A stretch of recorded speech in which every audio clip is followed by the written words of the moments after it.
Hamadakyapi, Nick Tilson, Amachapi, Chante Awashtenape, Chuzapalo. It's good to see you again here today. I've been asked to share a few words about the vision and the intent of radical imagination as a program and as a concept, an idea. I also want to give big shout outs to the foundation team for running this program, and also big shout outs to a good friend and colleague, Javier Torres from the Cerna Foundation, who's their visionary. He works at a foundation, but he's a visionary that thinks about storytelling and radically imagining the future and the arts and culture and the impact that it has on society. And so he's been a great collaborator and visionary collaborator behind this project, along with Michael Johnson and many other of the other team members and creatives that we have here at NDN Collective. But the vision of this is pretty powerful. We understand and we know to be true that the culture bearers, the storytellers, the medicine people, the artists, the musicians, the photographers, the filmmakers, the interpreters of our culture today are the communicators. I like to think of many of our creators as the interpreters of the in-between space between what's happening in spirit world, what's happening on earth. But in this particular program, it's also about putting an intention out there into the universe about what could be, what is possible. And I think that when our radical imagination, original thought and philosophy and ideology behind this program was that we believe so much in the power of storytelling and the power of our culture bearers and artists, that if we arm them with the simple question of what does the future hold? What does it mean to radically imagine the future when we win? Maybe it's also about redefining what winning is. Maybe we push back. There's not winners and losers. There's only another tomorrow. Whatever it is. I knew that if we could support Indigenous storytellers to radically imagine the future, that it would then inform our work that we were doing in building movements for change and for building communities that are a reflection of our values as Indigenous people and things that could actually create meaningful, long-lasting change. Things like creating schools and building housing and building food systems and changing the lives of our people. And so, that was the intent, is to close the gap between artists and culture bearers and storytellers and the movement work that is happening, in society today, and really have them making sure that they're constantly informing one another. And that's the intent behind this. It is not to harness somebody's artwork. In fact, I think about it as the opposite. I want to help unleash people's radical visions into society, because I like the tension that creates in the world. And whatever those radical visions are for the future, like, I'm about it, and I think that that's part of the original intention behind this. And for me, in the work that we're doing here at NDN Collective and my own community organizing, activism, social entrepreneurship, the things that we're doing to make a difference here, I keep asking this big, bold question. And the big, bold question is, imagine if the best days of our people are actually in front of us and not behind us. And if we stop for a minute and think about that as Native and as Indigenous people, when we ask that question, it invokes action. It invokes healing. It also invokes an excitement for the future and has us leaning into something that could really change the trajectory of our people. And so that's the thing that I'm fired up about.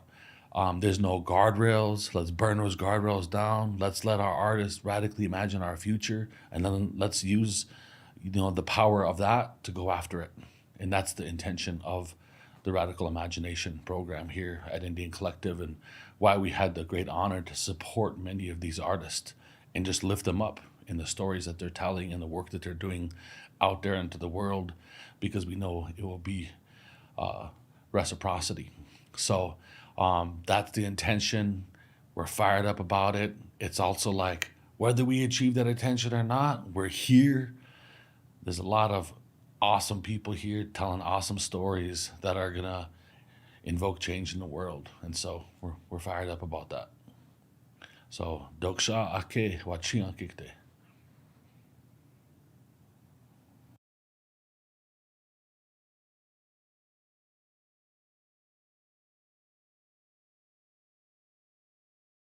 UW, good afternoon, everyone. Thanks so much for joining us for our second program for part one of the Radical Imagination Virtual Festival.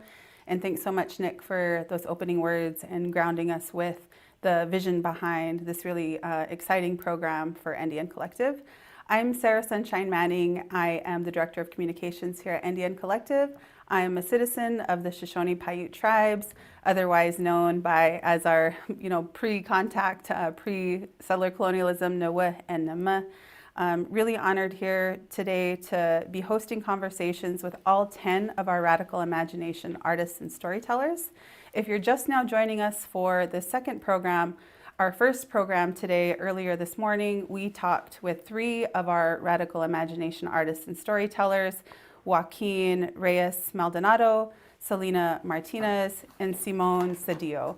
And all of them were joining us from their homelands and their communities, speaking about their projects and their work and how they envision a world that is more just and equitable for all people on the planet, and definitely Indigenous people.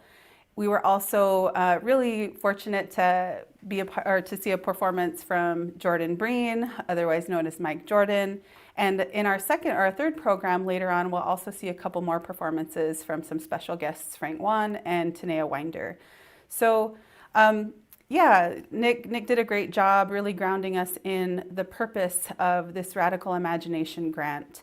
And I think it's really important to also really keep in mind that these artists and storytellers that are a part of this inaugural cohort of Radical Imagination artists are so much more obviously than artists. They are deeply embedded in their communities, which is why they were selected to be a part of this grant program in this first year.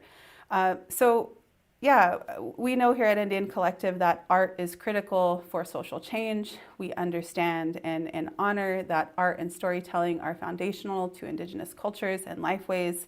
They have been since time immemorial, and they are as well today.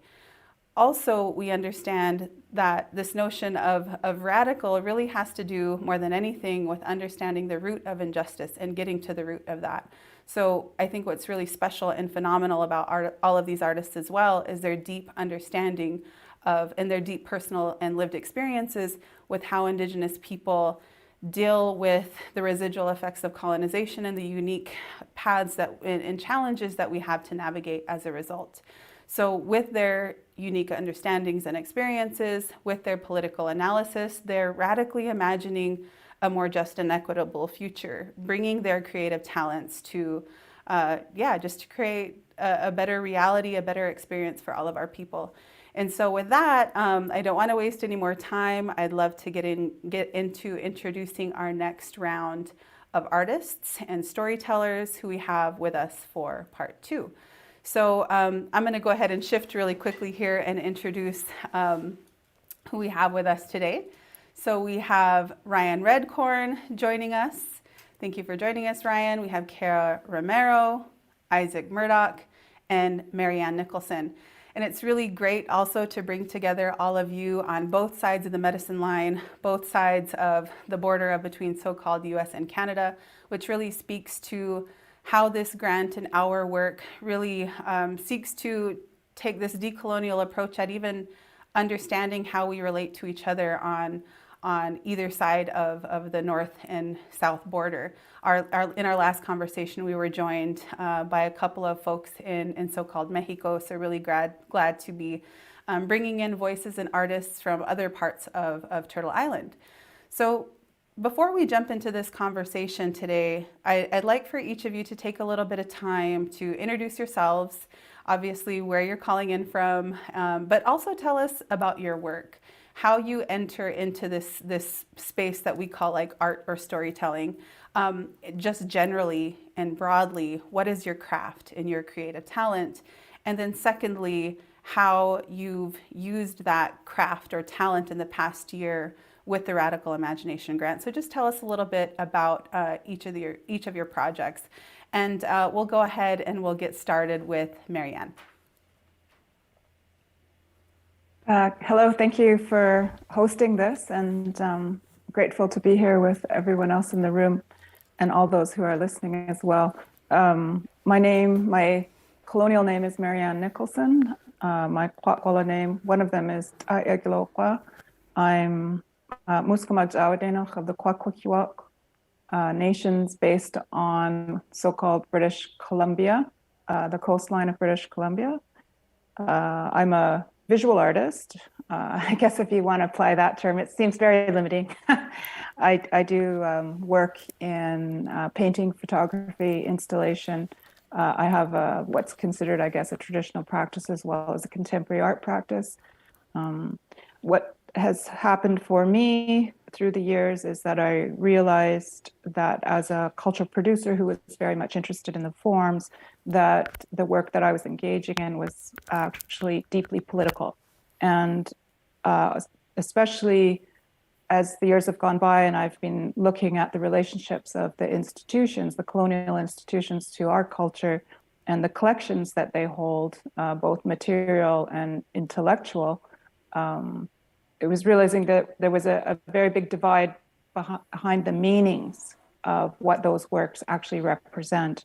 And in many ways, our traditional cultural production is very much rooted in our land jurisdiction. And that, in fact, what we were producing and what we continue to produce are the legal texts relating back to our lands, and that exists within our storytelling, our masks, our songs, our dances, etc. And this is very disparate from how museum institutions and gallery institutions approach our art forms. And I also throughout my project, what I was really questioning was, how do we decolonize this relationship, and how do we look at strategies of I guess decolonizing artistic production, cultural production within our own communities, and how do we look at the return of what has been basically an extractive relationship with institutions and galleries of our art production. So over the course of the year, I did a tremendous amount of study and inquiry, and started to look at ways to build up repatriation processes for intellectual property and also material, and the complexities around that, and to recenter my own community as the focus of our cultural production. And that's really challenging because of the relationships with the institutions and the museums and the colonization of our cultural forms that has been extracted. And so we currently exist where the majority of our cultural production actually is done for outside of the community. And so how do we return that to community? These were the questions that I was asking. And I tried a number of different strategies. I'm still involved in those strategies. It was really just, helping to put those ideas together, consolidate them, and then start to plant the seeds of how we can initiate these processes and maintain them. So anyways, that's a basic overview of what my project was. Thank you, Marianne, and so glad you're here and looking forward to hearing more from you in the conversation as we move along. And we'll go to Kara next. Hi everyone, Maikwe Sagaruyo, Nuk Kara Romero Niega, Nuk Nu. My name is Kara Romero. I am a contemporary fine art photographer. I'm a proud citizen of the Chimwavy Valley Indian Reservation in Southern California, Mojave Desert, and I am blessed to live in Ogopoge in Santa Fe, the land of the Tewa, Tiwa, Toa, and Kara-speaking peoples, also known as the 19 Pueblos of the Rio Grande. I'm so thankful to the NDN Collective and for this incredible opportunity to gather with my friends here today. Hi, fellow panelists. I admire all of you so much. And I used my work has always been really rooted in representation and paucity of representation of modern Native peoples. So the story that I grew up with was not unlike most of us, in that people from outside of our communities had deep misunderstanding of what we knew to be true and how we walk in the world. And I think I knew early on that that affected the ways that we felt about ourselves, and affected our children's self-esteem, and really wanted to create work that was educational. And so photography became my form of communication, of representation of our modernity as Native peoples, of our beauty, our resilience, our sense of humor, and really our place and ways of walking in this world. And I've been doing this for about 20 years. I'm really passionate working with my own community and also intertribally. Living here in Santa Fe, we have a lot of deep intertribal relationships between artists and community. And that has been something that has grown for me, to work in this real collaborative way, of participant and photographer, telling stories together that we both feel are important. And so with this Radical Imagination grant, I really wanted to bring critical visibility to tribes from Southern California that experience a greater amount of invisibility. A lot of non-federally recognized tribes along the coast of California, and a deep, deep underrepresentation and misunderstanding of what it means to be on Native land in Southern California. Through this grant, I did a public art takeover, a billboard takeover in the Los Angeles metro area, and worked intertribally there in the Los Angeles area with the descendants of the Tongva, Gabrielino, Shumash, and Keech Nation, as well as Chemehuevi and my family. So thank you for letting me share. I'm really happy to be here with my fellow panelists, and I'll pass it along. Thanks, Kara. Really great to see you again. We'll go next to Ryan.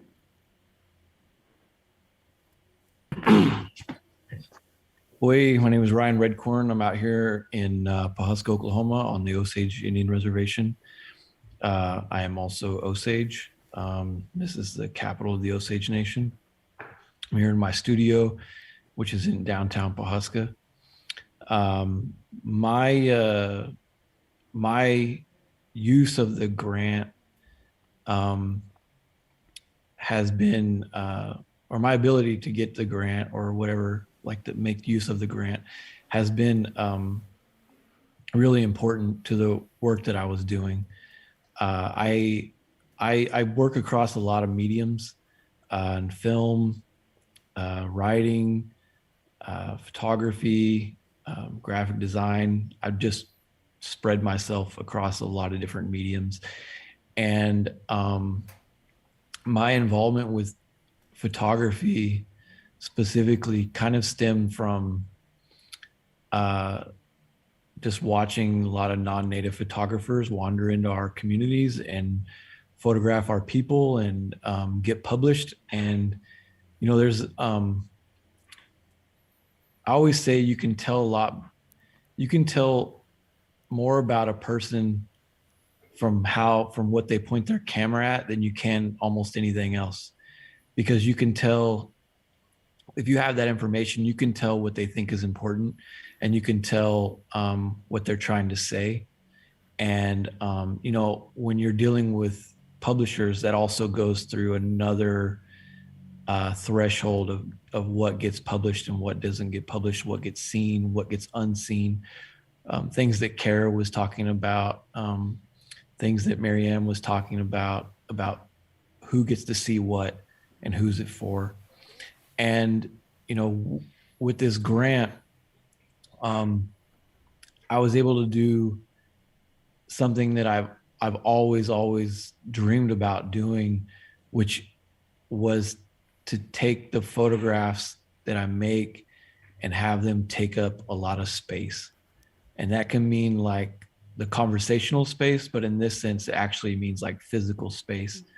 Um, During my time in the 1491s, I was able to save up a lot of money over the course of a year. And I used that money to buy a whole bunch of really expensive, way too expensive camera equipment. And then with this grant, I'm going to be able to print up 10-foot photos, 10-foot size photos of the content that I made during the grant. And I've got to do a couple of them so far. And I just really love how it makes the viewer feel and how it subjugates the viewer and how it transfers power towards Indigenous people and not away from them. And that's the singular focus of my work, regardless of what medium I'm trying to work in, because that's something that helps my community. It's something that helps my children. It helps my relatives. You know, and we had a large Hollywood movie that was produced here in my community over the past year. And when that comes out, there's going to be a lot of eyeballs on my community. And I don't have control over that piece of art, but it will stand in contrast to this work because it will exist and it will have been made during the exact same time and in the exact same community. And like I said at the beginning, you can tell a lot by a person by what they point their camera at. Yeah, thank you, Ryan. So glad you're here. Thank you for sharing all of that. And last but not least, we'll go to Isaac. Hello, Ani Bojo. Mazan Apkin Gego na be in Disney Kaz. Bam Gijik, Genebe Guxibiga Jwatan Don Jaba. Gnoje and Do Dem, Nimkiaj Bekang Ninda. I just want to say that I'm incredibly honored to be here with you today. Just to be able to be with you again and to talk about some of the work that we've been doing here, but also to listen to some of the amazing work that's being done out there. And I think that's something great about this particular computer event, is that we're able to connect with each other and inspire each other. And so far, what I've heard has been very inspiring. I come from a place that is very special and dear to my heart. It's where I come from. It's called Nimki Ajbekong. And it's a place where we've decided to take land back. And we had a massive takeover of this land, and we were successfully able to get it. And since then, we started to build a village, a brand new village that was outside of the Indian Act, that was outside of the colonial framework. And we decided to build this without government money and to use traditional governance, to use our own laws as we move forward. And so when the grant came, it was really important because I was able to pay skilled workers to come in and help build our Anishinaabe and Kinamage Gimanagik, which is our language school. And that was really good because it's a space where we can focus on Anishinaabe, and it's also a place where we can focus on traditional arts. And so I paid workers. I mean, that's what I did. But I felt it was important because once we have the space, then we have it. And then, of course, there's so many talented people here at the camp. And so we did like brain tanning, moose hide, birch bark canoe building. I made a beautiful canoe. We do a lot of leather work with things that we make, and very traditional things. And plus, we're always with our elders all the time. And so I just because I didn't understand the grant papers. I just gave the elders money. Because they work so hard and they volunteer all the time. And so I felt that they needed to get some money. And so I gave them some money. And then me and my friend Christy Belcourt, we started a podcast, which was really cool. So we got some microphones and some just little gadgets. I guess she knows all about it. Gadgets that you need for a podcast. And so that's what I did with the money. It was good. And I also put I think $7,000 I gave to the solar project here as well, so that we could be solar efficient. So right now we have 4 major solar units for our camp. So we're energy efficient right now.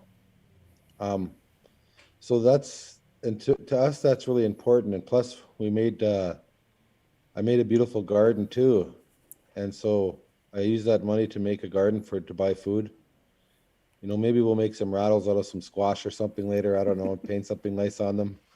But that's what I decided to do with the money, because I felt that it was important to build community, because we are a community full of artists and creative people. And so making the space and building these homes and all of that was part of the vision that we had. And so we felt that it was really important to just focus on building up our village. And because the bottom line is that, for me, the Indian agents, when they removed us from our homes and put us onto the reserves, they did that for a reason, so that they could have a free-for-all in resource extraction in our territories. So by moving back into our territory and taking land back, we've introduced an indigenous population back into the ecosystem. And we're all land and water protectors. And so it's for us, this is really about doing our responsibility as Anishinaabeg and trying to protect the land. And so we use art as a way to do that. So I'm not an artist, I make doodles, but the doodles, I make sure that they get to the front line, or I go to the front line and make the doodles at the front line. And then it's silly, really. It's really silly. You just go make the doodles over there, and then or whatever. But I'm also a storyteller, so there's lots. I can't even answer that question. It's just we just did lots, but I gave all the money to the people and to the camp. But it was well worth it. It was because now we're so much ahead because of it, and I'm very grateful because of it. Naha Chimigwich, thank you. Thank you, Isaac, and thank you everyone for those really beautiful introductions, and definitely big ol' honor to sit in your presence, to feel your energy and to see your smiling faces, and to just be in the same space as you, even virtually.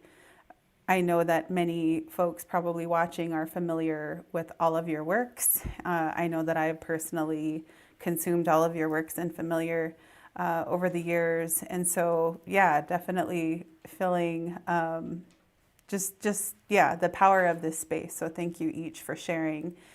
And I think what was really important as a connective thread that I recognized in all of your introductions was how your art, your craft, your creative talents are contributing to solving problems of anything from, invisibility to inaccurate representations to just even a lack of investment into community. And so, and also coming from a range of different disciplines or mediums of art, and all also using a variety of different mediums. If we can also, start jumping into the conversation to talk a bit more about how important, creativity, art, and storytelling are. And I think in the context of being an Indigenous person, coming from Indigenous people and ancestors and grandparents and great-grandparents who are really in this critical turning point of our history, really deprived of so much agency, from the time of being put on reservations to our children being taken and put into boarding schools or residential schools. Agency was completely almost non-existent for our people for a really long time. And so if each of you could share a little bit about, your own personal understanding of the importance of creativity and what it does for you as an individual, as a person, as a member of your community, and obviously as an artist. So I know that's really kind of like a broad, very nebulous question, super broad. But I think I also want to just make sure that we're giving our audience an opportunity to really sink their teeth into just the power of creativity, the power of art, and the power of storytelling. So super philosophical question to get us started. So maybe we can get started with Kara.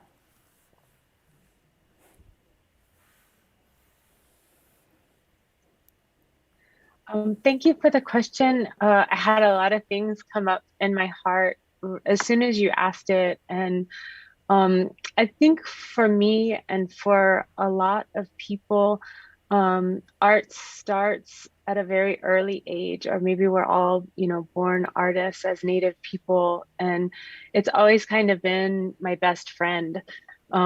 Anytime I've, been sent to my room as a little kid, or was lonely or was bored, there was always, artwork there for me. And it's been something that my whole life I've always gone back to in times when I wasn't sure what to do with myself. It grounds me, it heals me, it saved my life time and time again. And, when we make art from within our communities and in collaborative space, it also creates a lot of connection. And I think my experience kind of like with the magic of art and creativity comes in like waves of observation throughout my life. And I'm like, I always know I'm on a good path when I'm making art. The universe seems to just, remind me like you're doing the right thing. Your body is feeling good. You're in good health. You're in good community. When we're at home in community, to sit around and do our traditional arts, the observations that come up for me have been like, I feel in those moments like addiction leaving my body. And I'm like, oh, this is interesting. Like I can feel pain leaving my body, and you're touching, objects or, things from our ecosystem that go back a really long time that, your ancestors and your grandparents have touched. And then all of these things kind of exist against all odds, those things that you were talking about, Sarah, our art exists against all odds. And so it's like kind of this thing that connects us through the continuum and across cultures and, across languages and different bioregions that we're all from. And then I think I love the idea of, art has a way of being very soft and very inviting. And, we want to surround ourselves with beautiful things, but, here's Isaac and his doodles doing, real, I call it like artivism on the front lines, right? And you can have a lot of content in your art and draw people in where maybe they would be turned off if they were like watching it on the news, or if they were reading it, you know, they could just close the book. But art has a way of bringing people in and making them pause and maybe think about things that they would otherwise not think about, you know? So it's doing this thing like outside of our culture and community that for me is really good, you know, and it's connecting people around ideas, and maybe, you know, we're able to like communicate things that are really difficult, you know, for people to like stop and pause and like listen, because it's art. It's not, you know, violent or it's like almost like you've tricked them into listening, you know, sometimes with, you know, your heavier content. And then from the inside, it's like really healing us, right? And, you know, sometimes we've lost language and we've lost culture, but you can rebuild everything, you know, visually. And like with this, like, it's a very spiritual thing, like creativity and art. And I don't think that we, as a society, I think we as Native people really encourage our children to be artists and to create art and to, you know, do those things. But I don't think we tell enough people in our society that it's good to be an artist, you know, that you should go to school for it. You should pursue this the rest of your life because it will never let you down, you know. So that's my philosophical answer to that. Thank you, Kara. That's really beautiful. We'll go next to Ryan. Well, since Kara went all romantic, I'm going to try to go. I won't re-say anything she said because it's really smart, and she already covered that. I'll try to go like maybe more practical, and not to say that what Kara said isn't practical. That's not what I'm saying. I need to shut up. You should just skip me. I do this to myself. I have nobody to blame but myself. I think that the role that art plays or can play, at least as far as like my engagement with it, is the way that when you make art, not for everybody, but for a lot of people, the intent can be very purposeful to transfer information from one person to the next, or to transfer a feeling from one person to the next, or it could serve as a function if it's a ceremonial item, something like that. But still, in that context, you're transferring a set of values from one generation to the next, or you're tending a set of values and keeping them alive.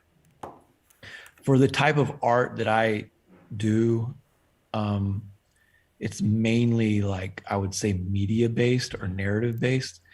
And a lot of that medium allows for mass production or mass distribution. And that is the reason why I kind of choose those mediums, is because there's an economy of motion there for me that's just really satisfying. And that means that I can create stories and narrative devices and Trojan horses that not only that I can use, but hopefully other people can pick up and use in their own communities or to their own ends. And that can mean anything from trying to get laws and policies changed. That can mean to try to move the needle on public opinion on Indigenous people. And those things are the things that directly affect our lives just as much as the conduit of a ceremonial experience affects our lives. Those are the internal workings of the community, and then the things that work externally against our community. And sometimes the people that are working on that external stuff of our community, because of colonization, because of employment opportunities, they are not always, they can't always live within our communities in order to do that work. Those are the professors that are at our colleges. Those are our own people that live in Washington, D.C., that are doing work that I don't want to do or I'm not equipped to do. And hopefully if I can draw a line from inside the community and create that work and send it out to the world that has a narrative that's satisfactory to me, that meets the needs of my community, that I feel like accurately represents my community, that I feel was produced in collaboration with my community, then I feel okay with that.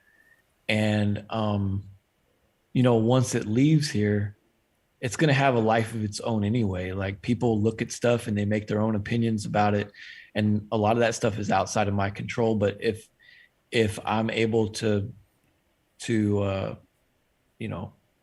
pass along some type of message that has or possesses the cultural values of my community, and maybe encourages the outside community to implement those into their own lives, whether that is sustainability measures, whether that is just something as simple as being good to one another or respectful of somebody else's viewpoint, and just not be harmful to each other, not go around traumatizing each other, or any of those types of things, just being good relatives.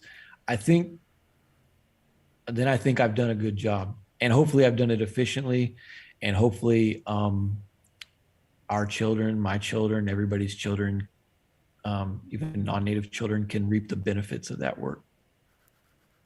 Yeah, thank you, Ryan. And thank you for your work. I'm glad that you mentioned the 1491s. Haven't seen you all in a while, but we're all employed now. We're all employed. Yeah, your work is so important. And I think both something that you and Kara both said. I think, Kara, you said I think, Ryan, you said something like art can be a Trojan horse, and Kara, that it can kind of trick people. Like, it brings you in. It's such a human experience. It's such a it's approachable, but we have a message. We have something to say. We have a purpose. And a lot of times our audience is non-Indigenous people, and sometimes both for non-Indigenous people and our own people. But I think there's a real art to that art of using art to kind of trick, not trick, but just bring people in. I just realized I said like art 5 times in that sentence. But yeah, we'll go to Marianne next. So Marianne, again, I know we kind of went around for a little while on the, but just to refresh the question, like, to you in your work, in your journey so far, what is the power of art and creativity and storytelling for you? Well, I felt really fortunate to kind of grow up and still be able to see, elements of this like incredibly rich expression, human expression, and it was in all forms, like song, dance, the visuals, like our, what we call pasa, or our potlatch, was just so rich, especially amongst the Kwakwaka'wakw, like the ceremony, so strong, so striking. And yet the contrast to that was that there was also so much suffering that was happening at home. So I'm growing up, and on one hand I see this like richness, and on the other hand I'm seeing this sorrow and suffering, and I'm thinking, but one helps with the other. And that's what I found as an artist. If I was creating and if I was learning, there was a healing aspect in that for myself, and I really saw it even for our people, that as long as we were able to continue to express ourselves, then there were healing aspects to that.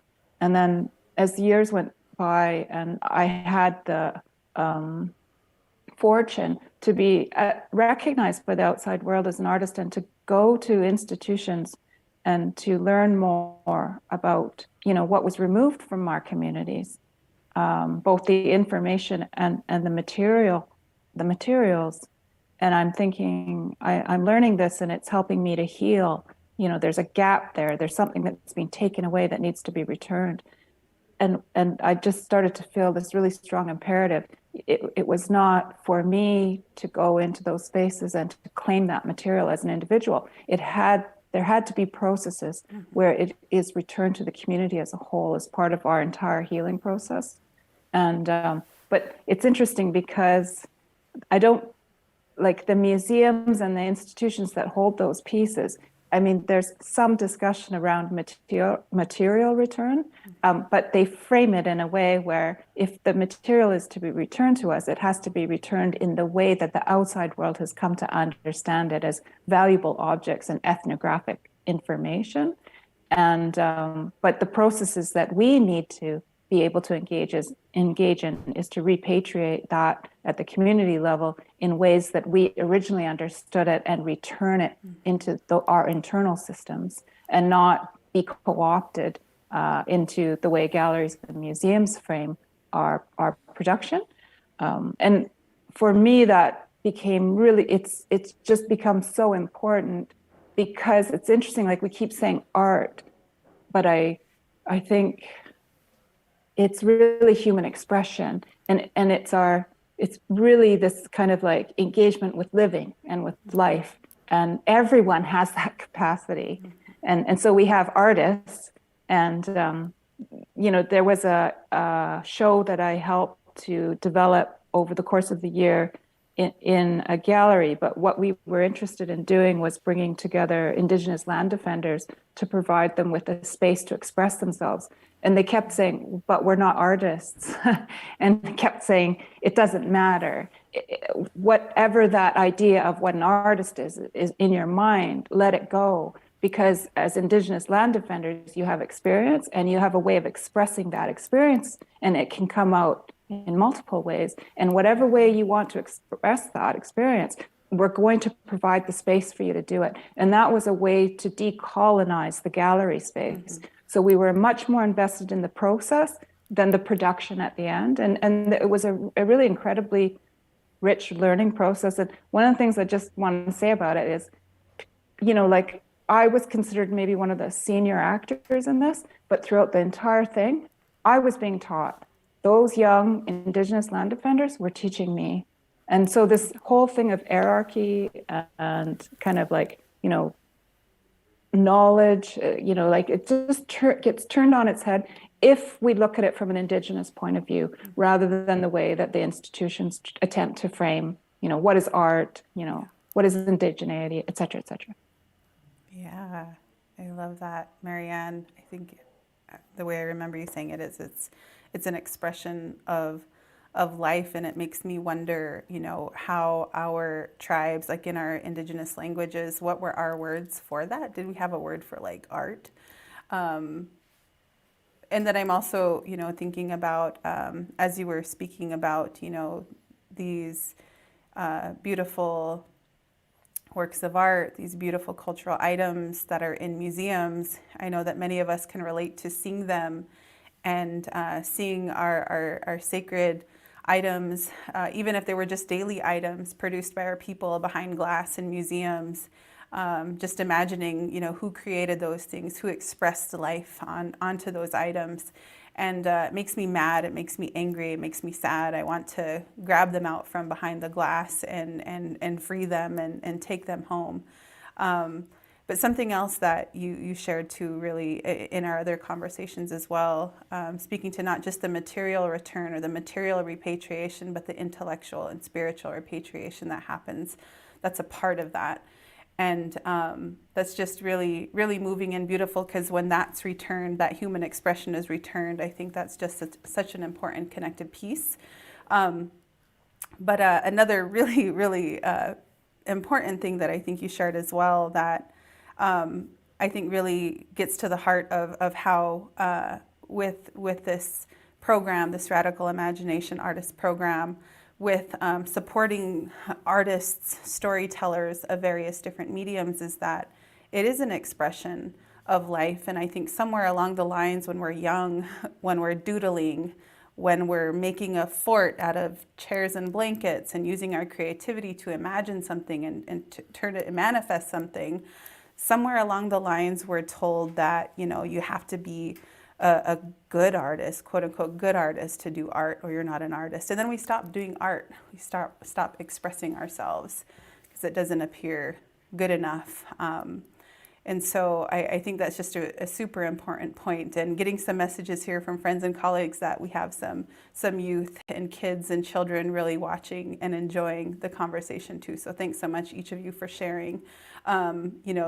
your perspective about art, because I think it's important for our people, our youth, every single generation to understand the importance of that human expression and art, and that is our human right. We'll go to you next, Isaac. So Isaac, you mentioned earlier in your introduction that you do a lot of things, from traditional arts to your doodles. Share with us how you perceive art and creativity, storytelling, and why that's so important to you as an Anishinaabe person. Well, thank you. When I was a little boy, we used to travel by the canoe, and we used to go see pictures. Masinabiaganan. And those are pictures that are painted on the rocks. And these were spiritual beings that were painted there by spiritual people. And there is no word for art in our language. And and the word for these pictures, they're alive. You speak about them as if they're alive. So when you see a serpent or a thunderbird, on a basket, that's alive. In our language, it's alive. Or when you see, different people in different, what they would call art, those people are alive. They're monodog, they're spirits. And even a picture, when you see a picture, that person is alive in there. And so we always understood that art is a ceremony, and that's how I view it. When I look at all the things that my grandparents made or my great grandparents, or I see things that were made a long time ago, that's a very spiritual thing. So for me, there is no difference between art and ceremony. And so I believe that the things that are created has a spirit, it has a life. And I'll tell you an interesting story. I used to chum around with this old man, and he had a picture of this other man, and it was a nicely framed picture. And he had it in his cabin, and what he did was every day he took that picture out and he put it in a chair. It was a beautiful photography picture, and when he ate, he put food in the fire for that man. And the picture of this man was a really kind person. It was of an Indian, and he liked that man. And he'd put fire in there for that man, and he would talk to him. And at nighttime, he'd put a blanket over that picture. He never hung it up.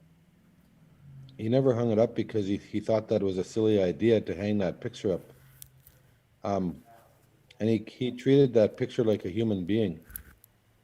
And that's how when I was growing up, that's how I understood art, that it was alive, that it was a spirit, and that it had a job to do, and that it had a purpose to do. And so when you look at a lot of the art, I guess if for all intents and purposes, we'll just call it art. They all had a very spiritual gift and a very spiritual message to give, whether it was the carvings, the beadwork, the quill work, whether it was the actual paintings or the drawings on the rocks or the carvings, whether it was the Atsukanan, the stories. This was all invoked by spirit, and to me it's used as a memory device so that we never lose track of our original instructions on how to live here on earth. And it also keeps us connected to the land and to our clans and our families, and that it's a very sacred thing. And so I've always viewed it like that, so when I made doodles, some of these doodles were people that passed away, but I disguised them as real people, and I said, okay, this person passed away because of this, so I'm going to make a doodle of them, and then that doodle is that person in my mind, and I would feast them. I'd make fire and I'd feast them, and I'd say, come help us. We need your help. And, you know, our people are struggling. We're trying to protect our lands. We're trying to protect our waters. And I'd make a fire and I'd feast them. And next thing you know, you'd see them all over the world, you know, doing that good work. And so I think that it's, for me, that's what art is. It's a ceremony. And I just can't see it I try to look at it through another way. You know, I get asked to speak about art all the time, and I usually don't because I don't know how. Um, but because I'm not really that good of a talker anyway. But I really think that, you know, to me, it's the biggest, most beautiful medicine that we can have is when we make beautiful. Because if we want our kids and our grandkids, I have 7 grandchildren. And if I want them to have a beautiful world and to have a beautiful everything, then it's probably really important that I start creating beautiful for them. And, you know, because I can't just assume that that's going to happen automatically for them, that somehow the government is going to turn the switch on and everything's going to be beautiful for them. No, we have to work hard. We have to, you know, create these beautiful things for them so that they can have a beautiful world. And when that's attached to ceremony, to history, to family, to clans, to spirit, then it's so much more for them. And it connects them, you know, back to that original instruction, and they carry that on. And I'll show you my latest painting I did. It's a common painting, but I'll be right back. I'll show you. All right, thanks, Isaac. While we're waiting for you to go grab that, just want to lift up the simplicity and just poignancy of what you shared, that there's just so much importance and power in creating beautiful. Yeah, I love that. All right, go ahead. Okay, so yeah, creating beautiful is good. So this is for something that I did. And it's just a Thunderbird woman. She's got some red birds of freedom, you know, flying. She's got lightning bolts because she's a powerful, powerful person that's come here to help save the earth. And of course, she's in the water with the hearts in there that represent the water is like love to us. And then on the bottom left of the screen, that's my signature. Because I didn't know how to read or write, so that was my signature. So I make the doodles and I paint them out, and you know, I make them for the kids and for so that they'll, I don't know, my daughter grew up, like I never started doing art until I was in my 40s, you know. But I just feel like the heart is so important, and that's something that's so lacking from society. You know, from mainstream society is the heart. But in our language, the word heart is used in every third word. So it's like, to me, it makes sense just to create beautiful and to, I mean, I'm there's no doubt I'm going to spend the rest of my life painting hearts. You know, that feels right to me. Anyway, thank you very much. Yeah, thank you so much, Isaac. Yeah, I saw the art in the center of Thunderbird Woman there. Yeah, thank you so much to all of you. Just makes me want to go out and create something. But really important, I think, for our people, just generally to hold and understand and honor their creative potential. And I think everything that each of you shared, hopefully it's planting a seed for everybody to go out and do art, even if it's just for yourself, because that human expression, that release, that medicine is going to be good for you. It's going to be good for the people around you as you create beautiful things.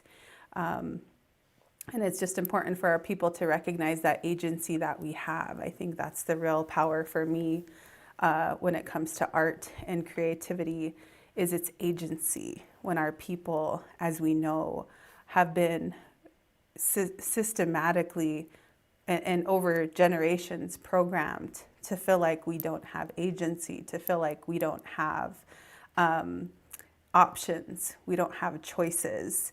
But there's, once you recognize the power of your creativity and your mind, and you have confidence to do something with it, the sky is the limit. As Nick was saying in the introduction, if we radically imagine and look at the power of our minds in that way, maybe the best days are still ahead of us, and they can be ahead of us still.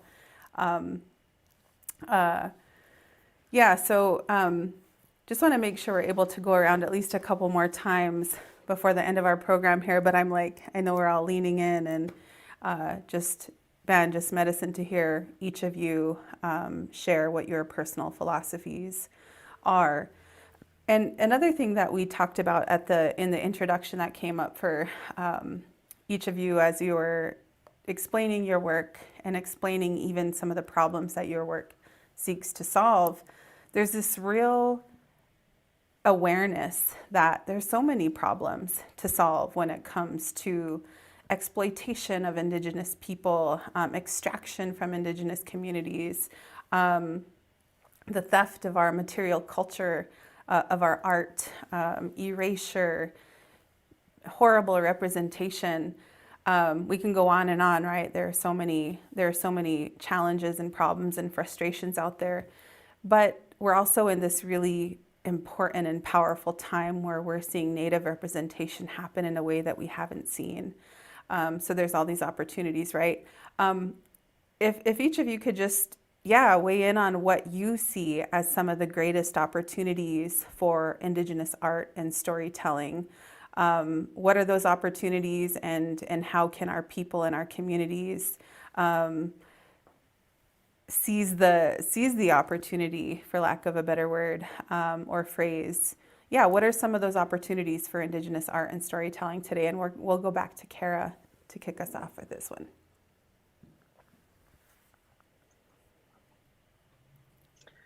I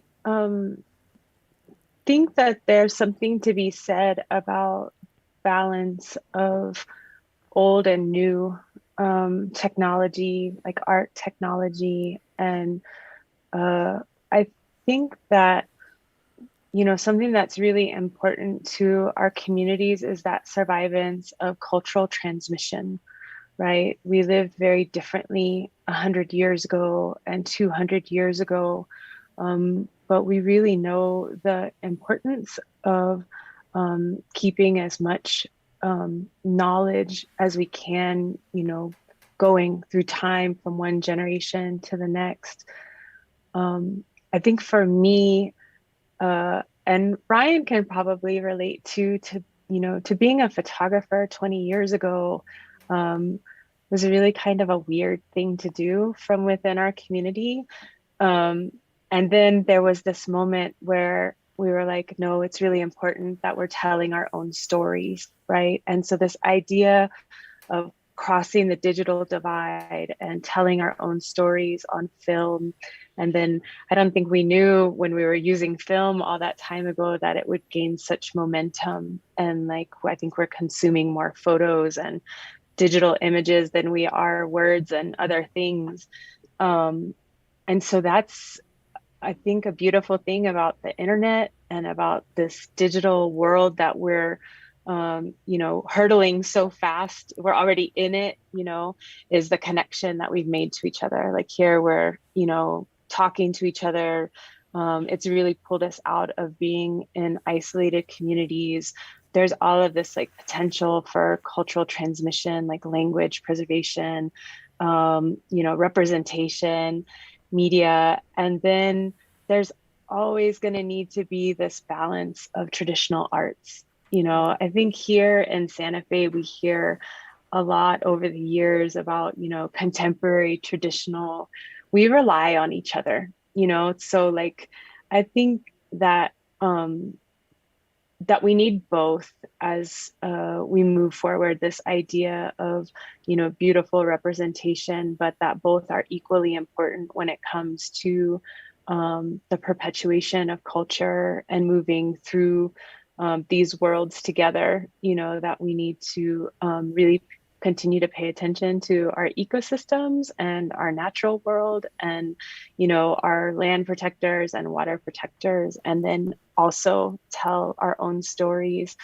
I heard you say something earlier, Sarah, and you were like, it was something about bad art.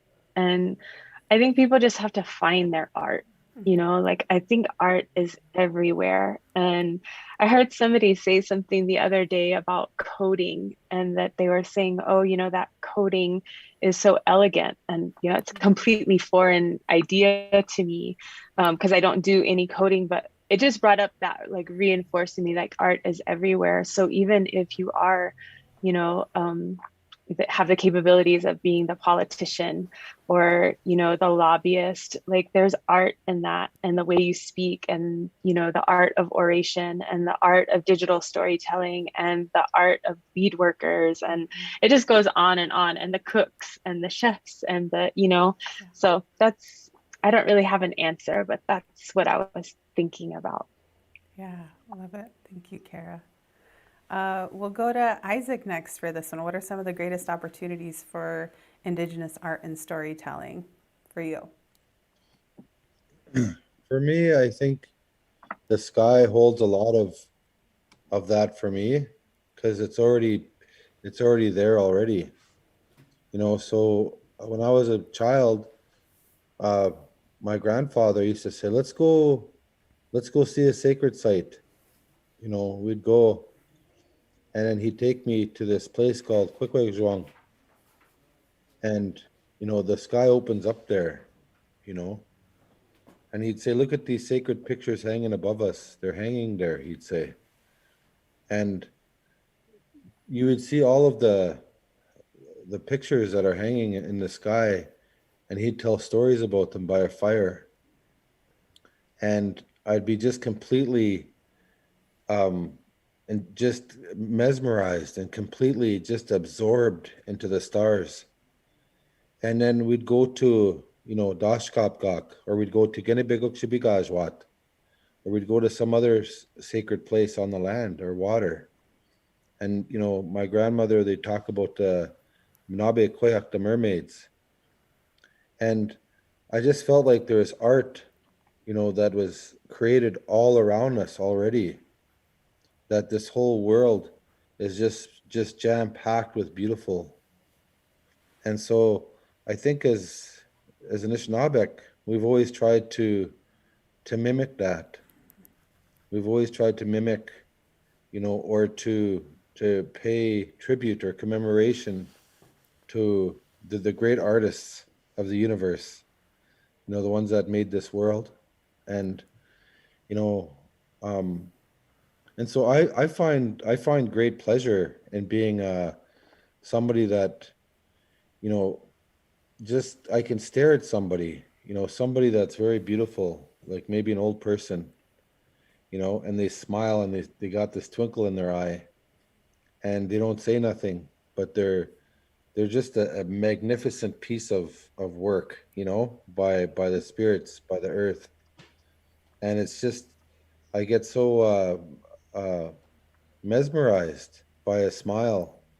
And so just like our last speaker, what Kara was saying, that there's the art exists in everything. And I think as like what I try to do is just try to mimic what was already given to the world. I'm just a reflection of, I try to be a reflection of that beauty in some of the work that I do. It wasn't always like that. When I was younger, I was more angry, and I just wanted to fight everybody. And I'm still like that sometimes, but but as I get a little bit older, I realize that, there's so much was already painted for us already. So much was already drawn for us already. And, as I get older, I feel like they're my biggest influencers, are the trees and the animals and the old people and the babies, and, the sky, of course, and our people and our stories. And so it's, it's just a great honor to be here at this time. Like we are in abrupt climate change. You know, the world is suffering a massive ecological collapse. And for whatever reason, we're placed here. We're here. And what's the best way that I could use my time as a human being while I'm here? And I think it's to reflect the beauty of Shkakamukwe, the earth, and you know that's what I dedicate my life to. And I don't even know what the original question was, but I'll just say that much for now. Miigwech, thank you. You answered it and more. It was beautiful. Thank you so much, Isaac. And we'll go to Marianne next. And the question was, what are, according to you and what you see, the greatest opportunities for Indigenous art and storytelling? How do you follow that up?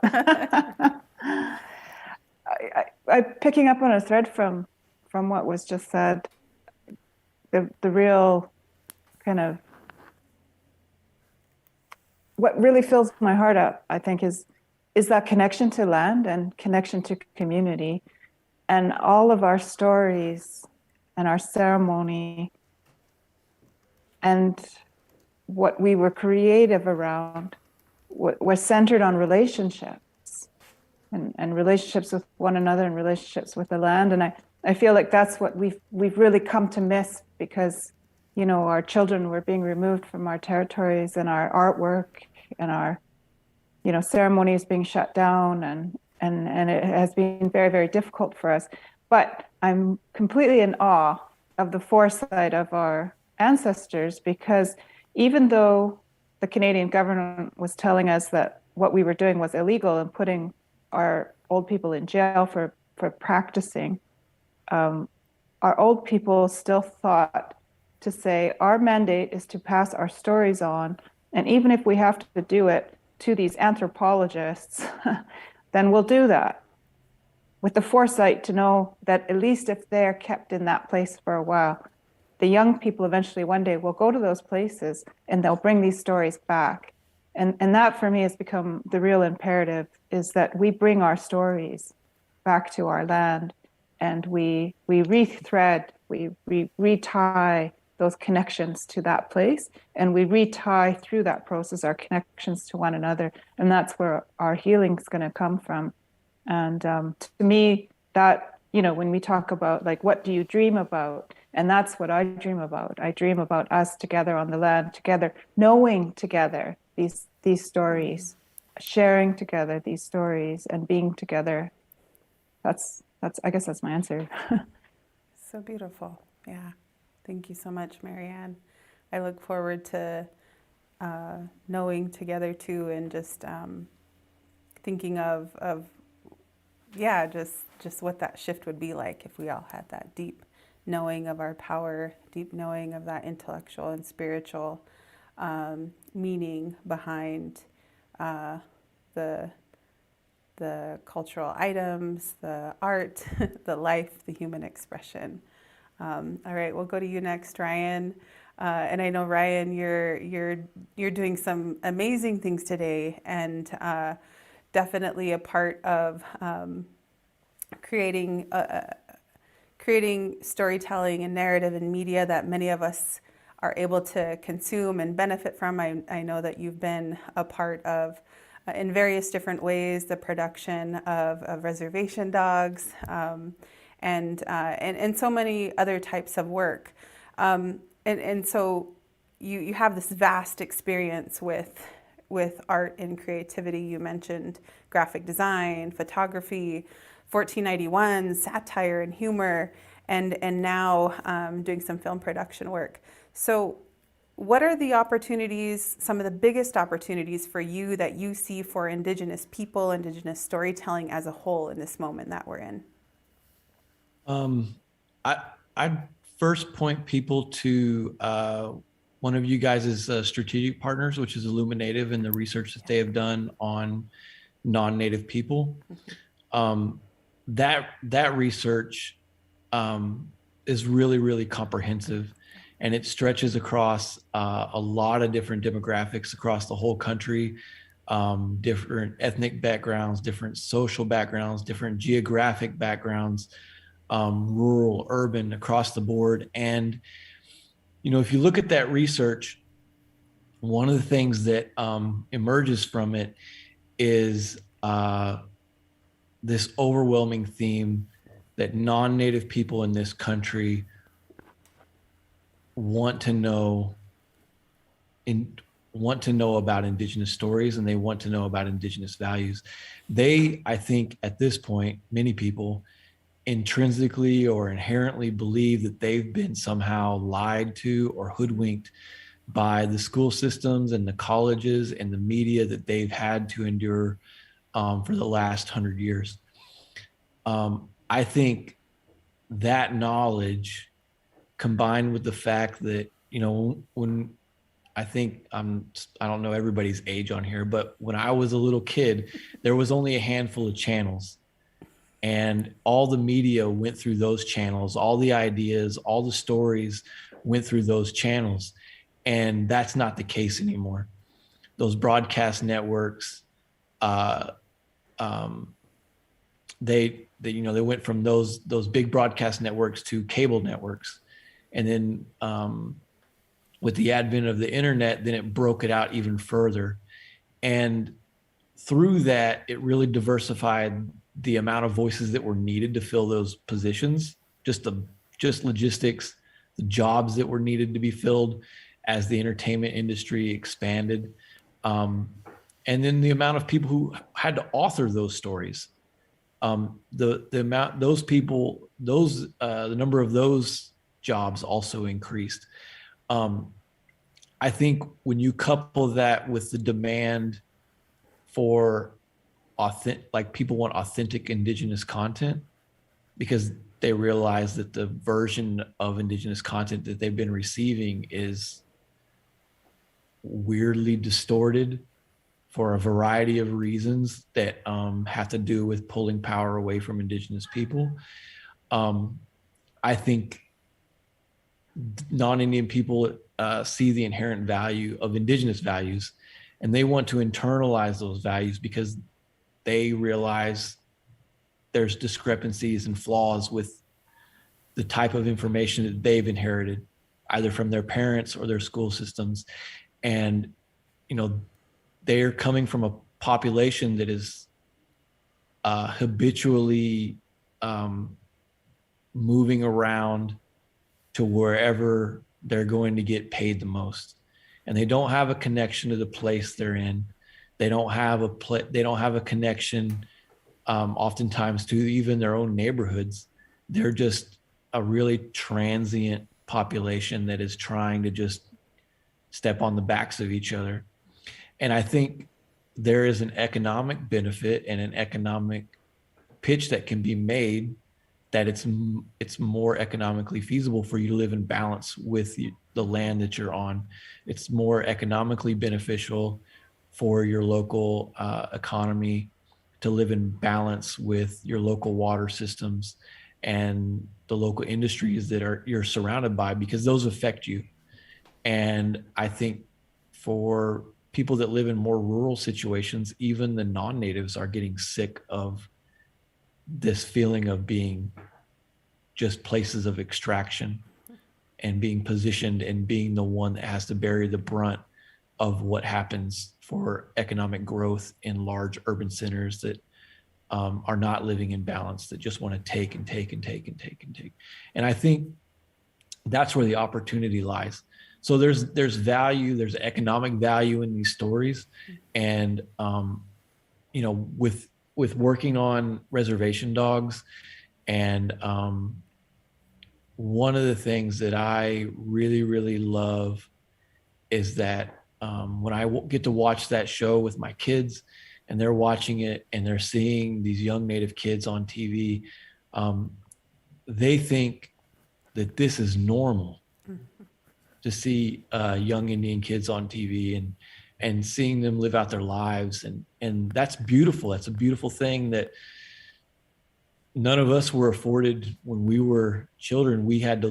Our version of media was just trying to stay orientated to the elders that were in our community, because the way we were being represented in media was not matching up and not lining up and was incongruent with our own lived experiences. And we just had to keep telling ourselves that as we grew up. And our elders kept telling us that, and our songs kept telling us that, our art kept telling us that. But you know, the role that media and entertainment play on our children is a big role, and the influence that it plays is a big role, and it affects their psychology, whether we want to admit that or not. It does have an effect, and the more that we can be represented and be authors of our own stories in those spaces, I think the world is the better for it. I think non-Indian populations are better for it. I think we're better for it. And that's a beautiful thing.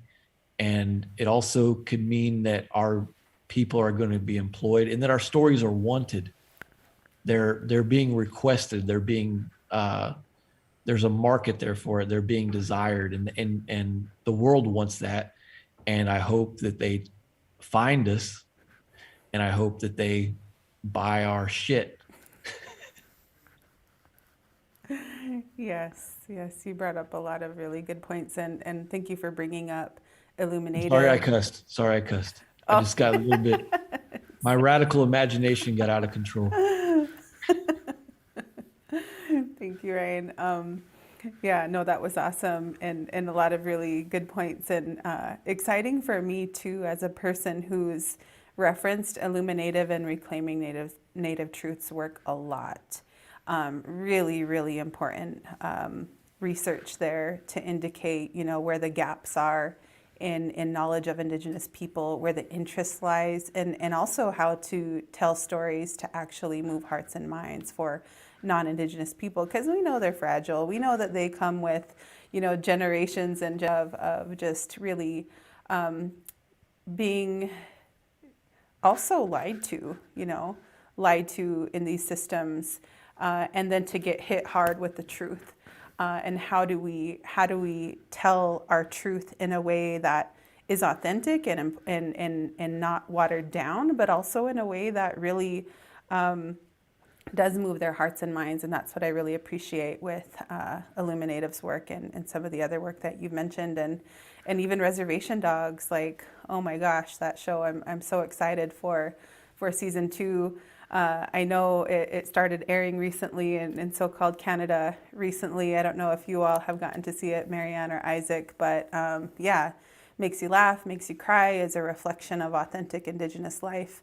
And that's so exciting. And you also named a lot of really important opportunities, all these channels. We have TikTok, we have native influencers or native content creators, like getting attention on TikTok, telling stories, you know, lifting up these really important narratives. We have multiple channels. People are leaning in. People want to know. We're in this era of reckoning where people don't want to live with that guilt or shame of hiding that history anymore. So I think the opportunities, as you all indicated, from nature being the opportunity to, you know, our youth being the opportunities to all this interest, this research, like all these Indian mascots that these professional teams are holding on forever, they're finally getting rid of them.